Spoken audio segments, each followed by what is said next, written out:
Hi, my name is Nabilah binti Ismail, metric number 270702. Today, our group will be present about chapter 6, which is Islamic financial system. So, I will start the introduction. So, what is Islamic financial system? Financial system that is based on Islamic principle and values, which eliminates of riba and assure a profit sharing mechanism in the financial system. Then I will talk about the equity of Islamic financial system. For the equity of Islamic financial system is an ordinary share issued by a company, which is a wide market that involves many sellers and buyers around the world. Equity shares also are traded in equity market that are further classified as primary and secondary market. Then, it may be characterized by the absence of interest-based financial institution and transaction, doubtful transaction or gharar, start of companies dealing in unlawful activities, unethical or immoral transactions such as market manipulation, insider trading, short selling, and etc. Then, I will continue with the instrument of equity, which is the first one is normal share, the second one is major stock, and the third one is subscription right, which is TSR and warrants. The fourth one is call warrant, and the last one is trust based on Islam. Principle of Islamic finance system. First, all harmful activity should be avoided, yang bermaksud segala aktiviti yang berbahaya adalah dilarang. Beberapa aktiviti seperti menghasilkan atau menjual alkohol atau babi dilarang dalam Islam. Oleh itu, sekiranya kita melabur dalam aktiviti tersebut, maka hukumnya adalah haram. Yang kedua, risk should be sharing, yang bermaksud risiko perlu dikongsi bersama. Dalam urus niaga ekonomi, pembahagian risiko dipromosikan oleh perbankan Islam. Apabila dua atau lebih pihak berkongsi risiko mengikut prinsip perbankan Islam, maka beban risiko akan dibahagikan dan dikurangkan di antara pihak-pihak. Oleh itu, ia akan meningkatkan lagi aktiviti ekonomi negara kita. Yang ketiga, greater justice in human society, yang bermaksud keadilan yang lebih besar dalam masyarakat manusia. Salah satu objektif terpenting dalam Islam adalah keadilan sesama manusia. Sistem kewangan dapat mendorong keadilan jika kuat dan stabil dalam memenuhi syarat-syarat tersebut. Antaranya, sumber kewangan harus tersedia untuk golongan orang miskin bagi membantu meringankan beban, memperluaskan peluang pekerjaan, membantu mengurangkan ketaksamaan pendapatan dan kekayaan. Yang keempat, Syariah Approved Activity, yang bermaksud kegiatan yang diluluskan oleh syariah. Hanya aktiviti perniagaan yang tidak melanggar peraturan syariah yang memenuhi syarat untuk pelaburan. Sebagai contoh, tidak boleh ada unsur riba. Oleh itu, pembiayaan projek yang memberi penekanan pada penyertaan equity dalam urus niaga yang melibatkan aset sebenar wajar untuk kewangan Islam. Yang kelima,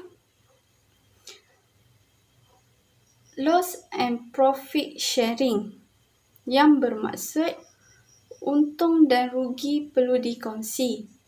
Ini adalah salah satu prinsip kewangan Islam yang terbaik di mana rakan kongsi akan berkongsi untung dan rugi mengikut peranan mereka dalam perniagaan.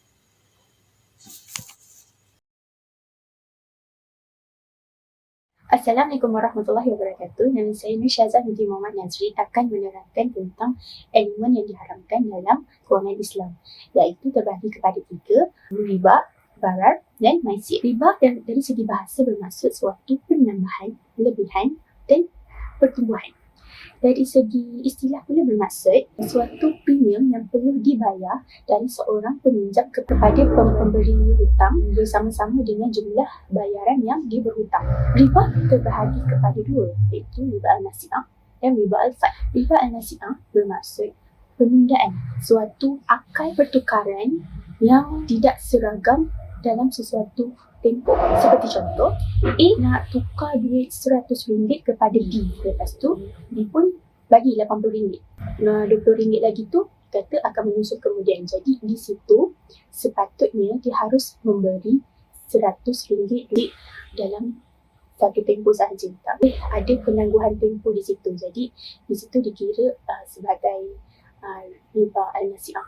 Yang kedua adalah riba al-fai yang bermaksud penambahan sesuatu barang yang sama tapi tidak sama kualiti dan kuantiti. Contohnya, nak tukar emas 5 kg yang dibeli pada 10 tahun yang lalu, tapi dia nak tukar dengan emas 5 kg sekarang.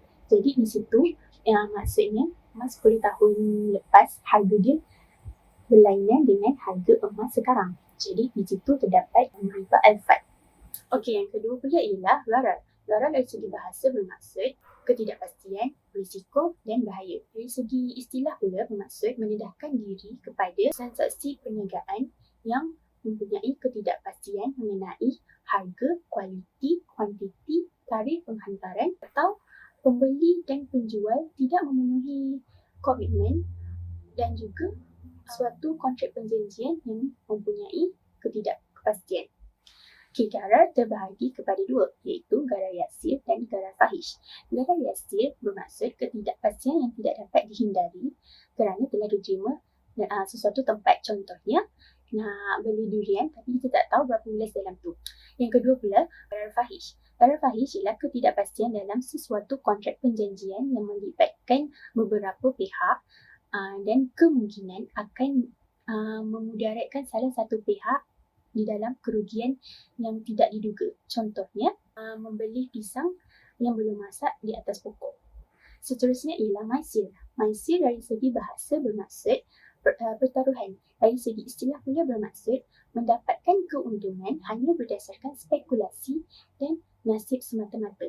Islam amatlah melarang kerana maisir ini tidak menggunakan usaha untuk mendapatkan sesuatu keuntungan. Contohnya, bermain loteri dan perlombaan haram. Sekian, terima kasih.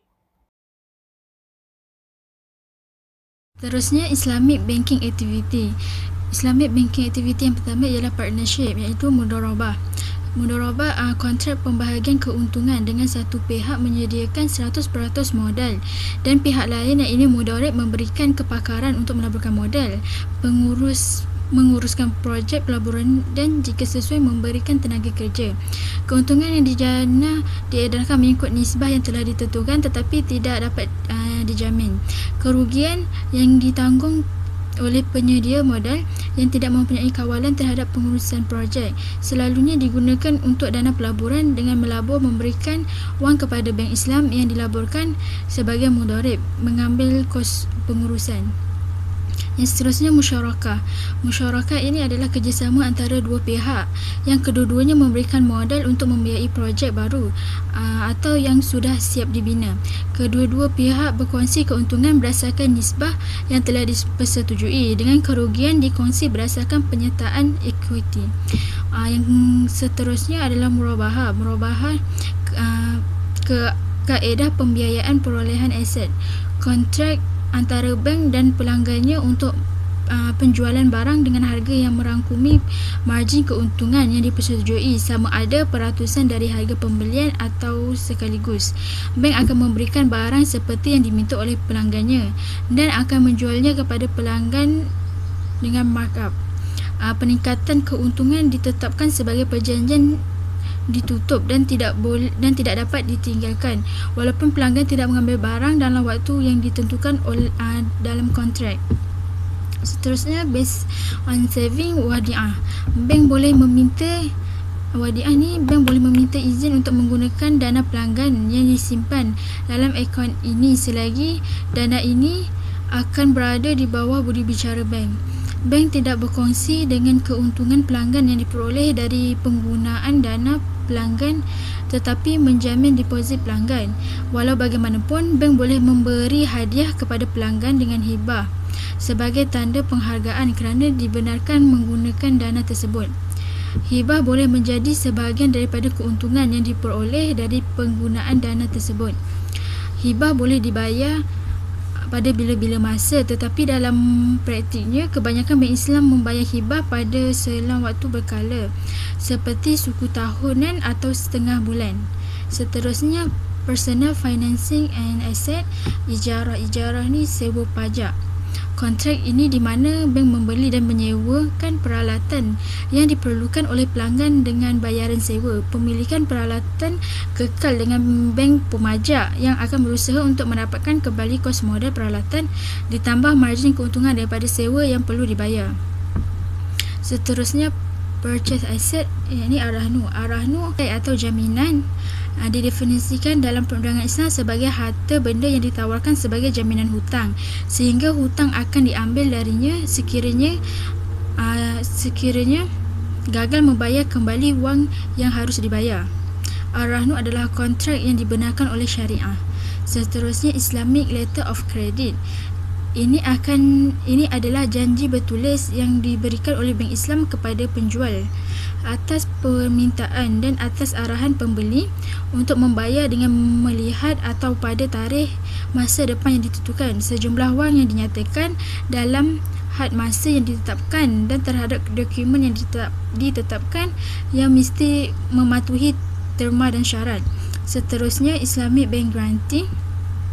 Jaminan dijanjikan oleh pihak ketiga untuk melaksanakan kewajipan yang dikenakan oleh satu orang kepada orang lain sekiranya berlaku ingkar.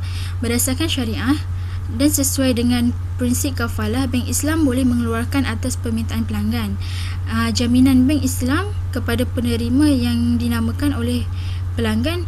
Prinsip kafalah yang digunakan dalam IBG pasti diberikan oleh pihak pertama yang bersetuju untuk menunaikan tanggungjawab pihak ketiga sekiranya pihak kedua gagal melaksanakan kewajipannya. Seterusnya, yang terakhir, Qard Hasan loan, pinjaman tanpa faedah atau pinjaman yang diberikan untuk tujuan bantuan kebajikan, pembayaran hutang oleh pihak tertentu kepada pihak lain tanpa keuntungan atau pembayaran sebarang pengembalian wang yang dibuat dari masa ke semasa, tanggungjawab sosial atau bantuan kebajikan dari orang kaya kepada mereka yang memerlukan. Tidak ada yang harus berhutang kepada penghutang yang ingin membalas budi dengan memberikan sedikit sagu hati. Assalamualaikum warahmatullahi wabarakatuh. My name is Siti Hasbiah Hashim and my metric number is 255049. Okay, my part is about sukuk. Sukuk is Islamic bond. Why there is sukuk? Sukuk ni ada untuk menggantikan conventional bond. Kenapa? Sebab conventional bond ni dia ada unsur-unsur tambahan seperti interest. And then there is three objective of sukuk. First is to raise capital, second, expanding the investor base, and third is offering investment opportunities to new groups. Okay, macam mana kita nak tahu dengan lebih jelas apa itu sukuk, apa itu bond? Okay, sukuk ni dia macam ni, sebuah syarikat tu dia mempunyai masalah kewangan, jadi dia akan meminta daripada sebuah syarikat yang lain untuk join dengan dia, and then apabila satu syarikat lagi bersetuju, maka syarikat yang satu lagi tu akan menjadi pemegang sukuk. Kalau bond, dia juga ada masalah kredit, so dia akan menjual, dia juga ada masalah kewangan, jadi dia akan menjual bond kepada orang lain, yang orang lain investor tu akan membeli. Jadi kat situ mereka ada nilai-nilai tambahan, tak seperti sukuk mereka akan menerima keuntungan dan juga kerugian mereka akan tanggung sama-sama.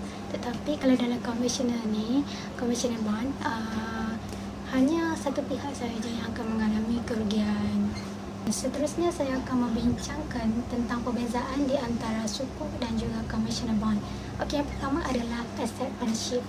Asset ownership di dalam sukuk, investor tu dia akan mempunyai sebahagian pemilikan ke atas aset, tetapi di dalam conventional bond, investor tak akan mempunyai pemilikan ke atas aset. Yang kedua adalah contracting parties. Contracting parties yang terlibat di dalam sukuk akan berubah-ubah mengikut transaksi. Contohnya, jika berlakunya mudharabah sukuk, yang akan terlibat adalah rabul mal dan juga mudharib. Kalau dalam conventional bond akan ada dua contracting parties, iaitu investor dan juga issuer. Issuer itu adalah pengguna bond. Okey, yang ketiga adalah mengenai payment. Kalau dalam sukuk, payment akan dibayar secara bulanan dan juga ansur-ansur sehingga tamatnya tempoh seperti di dalam kontrak perjanjian. Kalau dalam conventional bond, dia akan dibayar apabila tercapainya tempoh matang dan juga akan dikenakan charge interest. Okey, yang kelima adalah mengenai hukum. Hukum sukuk adalah halal, manakala hukum conventional bond adalah haram.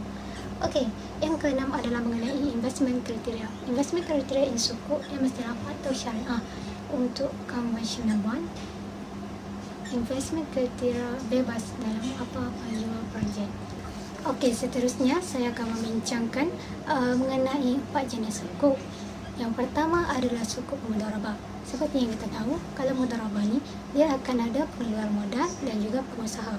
Yang kedua adalah musyarakah. Musyarakah ni seperti yang kita tahu adalah partnership. Selalunya sukuk musyarakah ni adalah untuk membantu bisnes yang baru nak mula ataupun bisnes yang sudah wujud sebelum ni. Yang ketiga adalah sukuk istisna. Seperti yang kita tahu, istisna ni seperti tempahan barang kan. Okey, jadi sukuk istisna ni sangat susah untuk projek yang besar.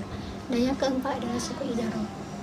Sukuk ijarah ni adalah sewa kan, dan sukuk ijarah ni ownership dia mempunyai pemilikan yang sama banyak ke atas aset itu. Sekian, terima kasih.